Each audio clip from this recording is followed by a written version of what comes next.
பால் பச்சை கலரில் என்னடா சட்டை இதுன்னு எனக்கு கேட்காத ஆள் இல்லை.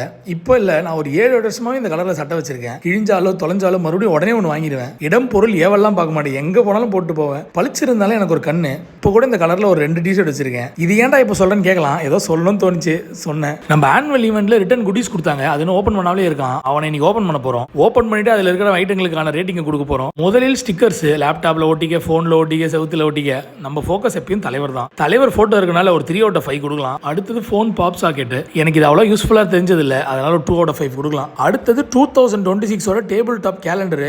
அப்புறம் நம்ம கம்பெனியோட சாக்ஸ் ஒரு 3 பேர், ரொம்ப யூஸ்ஃபுல்லுங்க. 4.5/5 கொடுக்கலாம். லாஸ்டா ரெயின் கவர் ஃபார் லேப்டாப். இனி எந்த காரணமும் சொல்லி ஒர்க் ஃப்ரம் ஹோம் கேட்க முடியாது. 5/5 கொடுக்கலாம். காலையிலேயே நீ பிரியாணி செய்ய ஸ்டார்ட் பண்ணியாச்சு. ஃபர்ஸ்ட் ஸ்பைசஸ் போட்டு வதக்கு, அப்புறம் வெங்காயத்தை போட்டு வதக்கு, தேவையான பொருளையும் போட்டுட்டு விசிலையும் போட்டுட்டு ஸ்மால் ஷாப்பிங்கு கிளம்பியாச்சு. வழக்கம் போல ஷாப்பிங் முடிச்சுட்டு கெஸ்ஸிங் கேம் விளையாடணும். பில் அமௌண்ட்டுக்கு ரொம்பவே க்ளோஸா இந்த வாட்டி கெஸ் பண்ணோம் 2 பேருமே. ஆனா ஒரு 10 ரூபா வித்தியாசத்துல பரணி ஜெயிச்சிட்டா. Very good very good. லாஸ்டா 3 பேருக்கு 3 பாட்டில் வாங்கி ரீலோட் பண்ணிட்டு வந்து பிரியாணியை ஓபன் பண்ணா மனமன கமகமன்னு வாசனை. ரொம்ப சாப்பிடக்கூடாதுன்னு உள்ளுக்குள்ள யோசனை. அப்படியே பேக் பண்ணி ஆபீஸ்க்கு ஜூட்டு. அங்க போய் கொஞ்சம் வேலையுடன் காலையை ஸ்டார்ட் பண்ணி கொஞ்சம் கொஞ்சமா வேலை அதிகமாக ஸ்டார்ட் பண்ணி அதை பேலன்ஸ் பண்ண டிடி ஆடி வின் பண்ணி எத்தனை பண்ணி கடைசியா மாலைக்கு மேல மொட்டை மாடிக்கு மேல வந்து கடையை சாத்தியாச்சு. வீட்டுக்கு வந்தா ஒருத்தன் ட்ரெய்லருக்கே வைப் பண்றான். இன்றைய கதை அவ்வளவுதான். நாளைக்கு இதோட நல்ல வீடியோ பார்க்க ட்ரை பண்ணலாம். பாய்.